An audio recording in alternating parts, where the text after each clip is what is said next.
സ്നേഹമുള്ളവരെ, 70 കിലോമീറ്റർ ദൈർഘ്യമുള്ള തീരപ്രദേശത്തിനോട് ചേർന്ന് പുരാതനമായ തിരൂർ നഗരത്തിനകത്ത് സ്ഥിതി ചെയ്യുന്ന നമ്മുടെ ജില്ലാ ആശുപത്രി പുരോഗതിയുടെ പടവുകൾ ഒന്നുകൂടി കയറുകയാണ്. ഓങ്കോളജി ഡിപ്പാർട്ട്മെന്റിന്റെ തുടക്കം ഇവിടെ കുറിക്കുകയാണ്. 10 വർഷം മുമ്പ് ആരംഭിച്ച ഒരു കെട്ടിടം 9 നില കെട്ടിടത്തിൽ ക്യാൻസർ ചികിത്സയ്ക്ക് വേണ്ട പ്രത്യേകമായ സംവിധാനങ്ങളും കൂടി അതിൻ്റെ തുടക്കം ഈ 12-ാം തീയതി 2:30 മണിക്ക് ബഹുമാന്യയായ കേരളത്തിൻ്റെ ആരോഗ്യമന്ത്രി വീണ ജോർജ് നിർവഹിക്കുകയാണ്.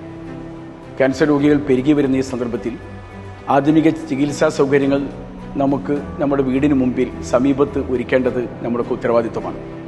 അതിനുവേണ്ടി തന്നെയാണ് ഇങ്ങനെ ഒരു സംവിധാനം ഒരുക്കിയിട്ടുള്ളത്. നിങ്ങളെല്ലാവരുടെയും പിന്തുണയും സഹായങ്ങളും ഉണ്ടാവണം. അഭിവാദ്യം.